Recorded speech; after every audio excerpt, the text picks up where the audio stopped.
Sir ఇప్పుడున్న యూత్కి farming అనేది ఒక ప్రొఫెషన్గా తీసుకోవచ్చు అంటారా? బెనిఫిట్స్ ఉన్నాయంటారా? తప్పకుండా అమ్మా. మేము ఈ రేణుకా బయోఫార్మ్స్ చేసిన దానికి కూడా మోడల్ క్రియేట్ చేసింది కూడా అదే ఉద్దేశం అన్నమాట. ఎందుకు అనంటే మనం 3 పూట్ల తినాల్సిందే అన్నమాట. సో మనం సాఫ్ట్వేరు తినలేము, హార్డ్వేరు తినలేము, తినాల్సిందంతా కూడా ఆహారమే. కాబట్టి ఎవరు ప్రొడ్యూస్ చేస్తారు?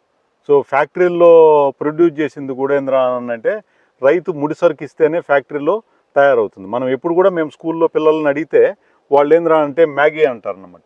మ్యాగీ కావాల్సిన మైదా కానీ లేకపోతే అంటే ఆటా కానీ అది కూడా అంటే వరి గోధుమలు పండిస్తే రైతు పండిస్తే దాన్ని ఇది చేస్తారు. కానీ ఇక్కడ అంటే మనము రైతులకి ఇప్పుడు అనుకోవడం అంటే మాకు పెళ్లి కావట్లేదు సార్, మాకు ఎవరు పిల్లనిచ్చేవాళ్ళు లేరు, పెళ్లి కావట్లేదు అని అనేసి. కానీ దానికి కూడా కొన్ని మోడల్స్తో మేము రైతులు ఇంకా మేము సంపాదిస్తాము అనే కాన్ఫిడెన్స్ కానీ